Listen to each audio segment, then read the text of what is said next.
നമസ്കാരം, താമര ടോക്സിലേക്ക് സ്വാഗതം.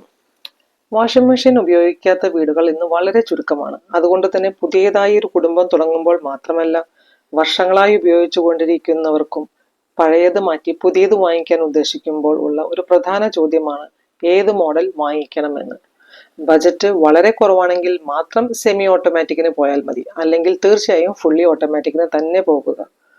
അപ്പോൾ ടോപ്പ് ലോഡ് ആണോ ഫ്രണ്ട് ലോഡ് ആണോ എന്നതാണ് അടുത്ത ക്വസ്റ്റ്യൻ. രണ്ടിനും അതിൻ്റെതായ ഗുണങ്ങളും ദോഷങ്ങളും ഉണ്ട്. പക്ഷെ അതെല്ലാം നിശ്ചയിക്കുന്നത് ഉപയോഗിക്കുന്നയാളുടെ പ്രായവും ആരോഗ്യവും നിങ്ങളുടെ ബജറ്റും താമസിക്കുന്ന സ്ഥലത്തിന്റെ പ്രത്യേകതകളുമാണ്. എന്തായാലും ഒരു തീരുമാനമെടുക്കുന്നതിന് മുമ്പ് രണ്ടും തമ്മിലുള്ള വ്യത്യാസങ്ങൾ എന്തൊക്കെയാണെന്ന് നോക്കാം. അതിനുശേഷം എൻ്റെ ടോപ്പ് ലോഡും ഫ്രണ്ട് ലോഡും ഉപയോഗിച്ചിട്ടുള്ള സ്വന്തം എക്സ്പീരിയൻസ് ഉൾക്കൊണ്ട് ആരൊക്കെയാണ് ടോപ്പ് ലോഡ് വാങ്ങിക്കേണ്ടത്, ആരൊക്കെയാണ് ഫ്രണ്ട് ലോഡ് വാങ്ങിക്കേണ്ടത് എന്ന് ചുരുക്കി പറയാം. ഇതിന്റെ വിലയിൽ നിന്ന് തന്നെ ഇവ രണ്ടും തമ്മിലുള്ള വ്യത്യാസങ്ങളെ പറ്റി പറഞ്ഞു തുടങ്ങാം. ഒരു ടോപ്പ് ലോഡിംഗ് വാഷിംഗ് മെഷീനേക്കാൾ എങ്ങനെ പോയാലും മിനിമം ഒരു 10,000 രൂപയെങ്കിലും കൂടുതലാണ് ഒരു ഫ്രണ്ട് ലോഡിംഗ് വാഷിംഗ് മെഷീന്. ഒരു ടോപ്പ് ലോഡിങ്ങിന് 12,000 രൂപ തൊട്ട് തുടങ്ങുമ്പോൾ ഫ്രണ്ട് ലോഡിങ്ങിന്റെ വില തുടങ്ങുന്നത് തന്നെ 25,000 രൂപയിൽ നിന്നാണ്. ഇനി ഇതിന്റെ പ്രോഗ്രാമുകളും സ്വിച്ചുകളും കൈകാര്യം ചെയ്യാനുള്ള എളുപ്പത്തെ പറ്റി പറയുകയാണെങ്കിൽ ഭൂരിഭാഗം ആൾക്കാർക്കും ഒരു ടോപ്പ് ലോഡിംഗ് വാഷിംഗ് മെഷീന്റെ കൺട്രോളിംഗ് പാനലാണ് കൂടുതൽ എളുപ്പമായി തോന്നിയിട്ടുള്ളത്. ഫ്രണ്ട് ലോഡിങ്ങിന്റെ കുറച്ച് ടൈം എടുക്കും, അതിനോട് ഒന്ന് യൂസ്ഡ് ആയി നമുക്കത് ഈസിയായി തോന്നി തുടങ്ങാനായി. അതേസമയം തുണികൾ അതിൽ ഇടുന്നതും എടുക്കുന്നതും വെച്ച് നോക്കുകയാണെങ്കിൽ കൂടുതൽ നല്ലത് ടോപ്പ് ലോഡിംഗ് ആണ്. കാരണം അത് കുനിയേണ്ട ആവശ്യമില്ല. മറ്റേത് നിങ്ങൾക്ക് കുനിയുകയോ അല്ലെങ്കിൽ നിലത്തിങ്ങനെ ഇരിക്കുന്ന പോലെ ഉള്ള പൊസിഷനിലോ മാത്രമാണ് അതിൻ്റെ ഉള്ളിൽ ഇടാൻ പറ്റുക. പ്രോഗ്രാമുകളും ഫംഗ്ഷനുകളും ഫ്രണ്ട് ലോഡിങ്ങിൽ കൂടുതലായിരിക്കും. അതായത് steam wash, air dry, hot water wash ഇതെല്ലാം ഫ്രണ്ട് ലോഡിലാണ് കൂടുതലായി കാണുന്നത്. ടോപ്പ് ലോഡിൽ വളരെ ചുരുക്കം മോഡലുകളിൽ മാത്രമേ നിങ്ങൾക്ക് ഹോട്ട് വാട്ടർ വാഷിംഗ് ഫെസിലിറ്റി കിട്ടുകയുള്ളൂ. യൂഷ്വലി അതിൽ കോൾഡ് വാഷ് ആണ് ഉണ്ടാവുക.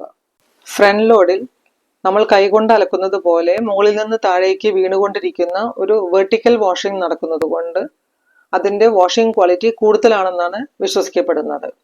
അതേസമയം ടോപ്പ് ലോഡിൽ നിങ്ങൾക്കറിയാം അത് ഒരു ഹൊറിസോണ്ടലി ആണ് വട്ടത്തിൽ കറങ്ങിക്കൊണ്ടിരിക്കുന്നത്. ഇതിന്റെ സ്പിൻ സ്പീഡ് ടോപ്പ് ലോഡിൽ ഒരു 600 തൊട്ട് 800 RPM വരെയാണ് കാണാറുള്ളത്. ഒരു 750 RPM ഉണ്ടെങ്കിൽ അതൊരു നല്ല ഡ്രൈയിങ്ങിന് സഹായിക്കുന്ന കാര്യമാണ്. അതേസമയം ഒരു ഫ്രണ്ട് ലോഡിംഗ് വാഷിംഗ് മെഷീനിൽ 1000 തൊട്ട് 1400 RPM വരെയാണ് ഇതിന്റെ സ്പിൻ സ്പീഡ്. അപ്പൊ സ്പിൻ സ്പീഡ് കൂടുതലാണെങ്കിൽ, അതായത് RPM കൂടുതലാണെങ്കിൽ ഡ്രൈ ചെയ്യുന്നതും കൂടുതൽ നന്നായി കിട്ടും.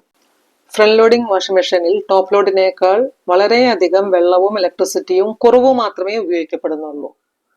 പുറത്തുനിന്ന് അതിന്റെ വാഷിംഗ് സിസ്റ്റം നോക്കിയിട്ടുള്ളവർക്ക് മനസ്സിലാകും, ഒരു ടോപ്പ് ലോഡിങ്ങിൽ ആ ടബ് നിറച്ച് വെള്ളം വെക്കേണ്ടി വരുമ്പോൾ ഫ്രണ്ട് ലോഡിങ്ങിൽ വളരെ കുറവ് വെള്ളമാണ് നമുക്ക് കാണാൻ കഴിയുക. ഫ്രണ്ട് ലോഡ് മോഡലുകളിൽ 50% കുറവ് വെള്ളവും 40% കുറവ് ഇലക്ട്രിസിറ്റിയും മാത്രമാണ് ഉപയോഗിക്കപ്പെടുന്നത്. ടോപ്പ് ലോഡിൽ വളരെയധികം ഒരു ടബ് നിറച്ച് വെള്ളം യൂസ് ചെയ്ത് അത് തിരിക്കേണ്ടി വരുന്നത് കൊണ്ടാണ് കൂടുതൽ പവർ കൺസംഷൻ വേണ്ടി വരുന്നത്.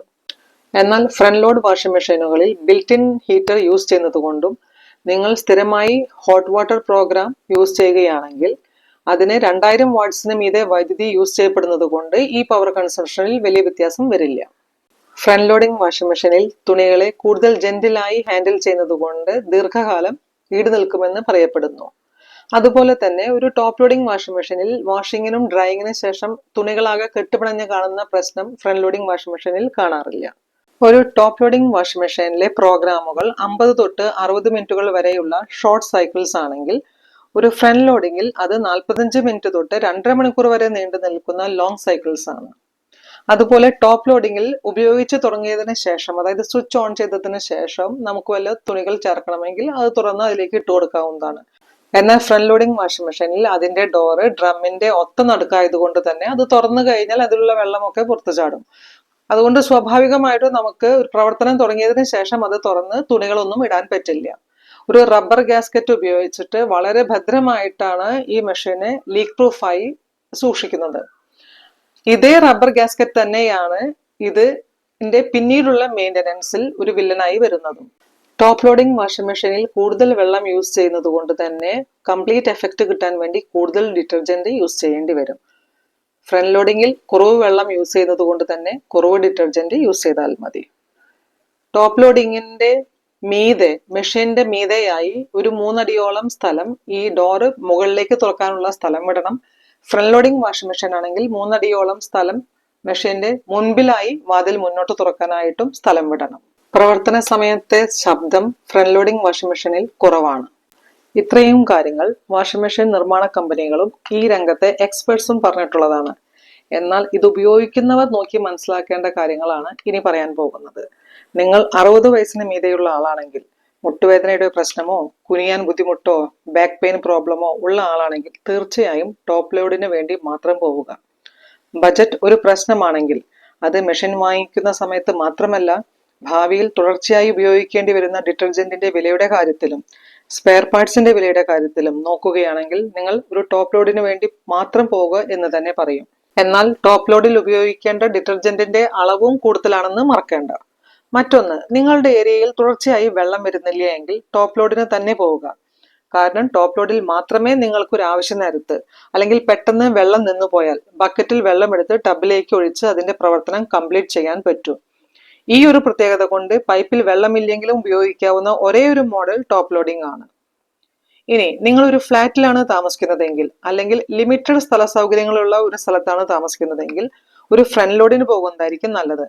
കാരണം ഇതിനു മീതെ സ്ലാബ് ഉണ്ടായാലും മെഷീന്റെ പ്രവർത്തനത്തെ ബാധിക്കാത്തതിനാൽ നിങ്ങൾക്ക് ഏതെങ്കിലും ഒരു സ്ലാബിനടിയിൽ ഇത് ഒതുക്കി വെക്കാനും സ്ലാബിന് മീതെ ഒരു വർക്കിംഗ് പ്ലാറ്റ്ഫോമായി ഉപയോഗിക്കാനും കഴിയും. ഇതിനൊപ്പം അല്ലെങ്കിൽ ഭാവിയിൽ ഒരു സെപ്പറേറ്റ് ടംബിൾ ഡ്രയർ വാങ്ങിക്കാൻ ഉദ്ദേശിക്കുന്നുണ്ടെങ്കിലും ഫ്രണ്ട് ലോഡിന് വേണ്ടി മാത്രം പോവുക.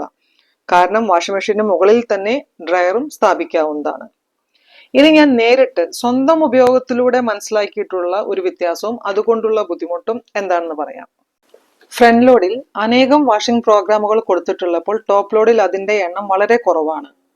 ടോപ്പ് ലോഡിൽ വെള്ളത്തിന്റെ അളവ്, wash time, rinse number, spin time തുടങ്ങി ഓരോന്നും നമ്മൾ സെലക്ട് ചെയ്ത് സെറ്റാക്കി സ്റ്റാർട്ട് ചെയ്യണം.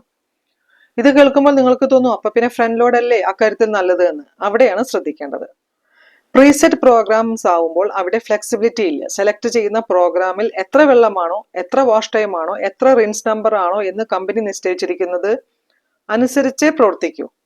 അതിന്റെ ചെറിയൊരു കുഴപ്പം എന്താണെന്ന് കൂടി പറയാൻ. ഫ്രണ്ട് ലോഡിൽ ലിനൻ എന്ന ഫംഗ്ഷൻ ബെഡ്ഷീറ്റ്സിനുള്ളതാണ്. അതിന് 1 അവർ വാഷ് ടൈമും 3 റിൻസും 5 മിനിറ്റ് സ്പിൻ ടൈമുമാണ് കമ്പനി സെറ്റ് ചെയ്തിട്ടുള്ളത് എന്ന് വിചാരിക്കുക. ബെഡ്ഷീറ്റ്സിന് എപ്പോഴും ഹെവി സൈക്കിൾ ആയിരിക്കും സെറ്റ് ചെയ്തിട്ടുണ്ടാവുക.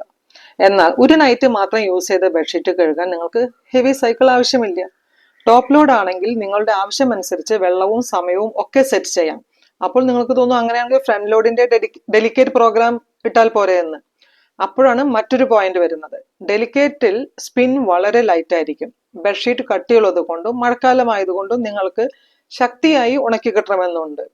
ഇത്തരം സന്ദർഭങ്ങളിൽ ടോപ്പ് ലോഡ് വളരെ യൂസർ ഫ്രണ്ട്ലി ആയി എനിക്ക് തോന്നിയിട്ടുണ്ട്. ഇത് ടോപ്പ് ലോഡും ഫ്രണ്ട് ലോഡും ഒരുപോലെ ഉപയോഗിച്ച് ശീലിച്ചിട്ടുള്ളവർക്ക് മാത്രം മനസ്സിലാവുന്ന ഒരു പ്രശ്നമാണ്.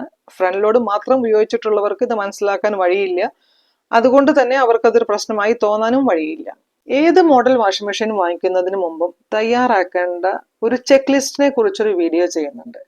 അത് തയ്യാറാക്കി കഴിഞ്ഞാൽ വളരെ ഈസി ആയി നിങ്ങൾക്ക് ഒരു ടോപ്പ് ലോഡ് വേണോ അല്ലെങ്കിൽ ഒരു ഫ്രണ്ട് ലോഡ് വേണോ എന്ന് തീരുമാനിക്കാൻ പറ്റും. ബജറ്റും സ്ഥലവും ആരോഗ്യവും പ്രശ്നമല്ലാത്തവർക്ക് ഏത് മോഡലിന് പോകണം എന്നുള്ളത് നിങ്ങളുടെ ഇഷ്ടമാണ്. എങ്കിലും world wide front loading washing machine all together കൂടുതൽ നല്ലതായി കണക്കാക്കപ്പെടുന്നു. ഇനി ഏത് മോഡലിന് പോയാലും അതൊരു ലൈഫ് ലോങ് സർവീസ് തരുന്ന ഉപകരണമല്ല എന്ന് മനസ്സിലാക്കുക. 10 കൊല്ലത്തിന് മുകളിൽ പഴക്കമുള്ള ഒരു വാഷിംഗ് മെഷീനിൽ റിപ്പയർ ചെയ്യാൻ 5000 രൂപയ്ക്ക് മുകളിൽ ചെലവ് വരുന്നുണ്ടെങ്കിൽ അതിനു പകരം പുതിയൊരു വാഷിംഗ് മെഷീൻ വാങ്ങിക്കുന്നതാണ് നല്ലത്. ഈ വീഡിയോ നിങ്ങൾക്ക് ഉപകാരപ്പെടുമെന്ന് പ്രതീക്ഷിക്കുന്നു. മറ്റൊരു പ്രൊഡക്റ്റുമായി അടുത്ത വീഡിയോയിൽ കാണാം.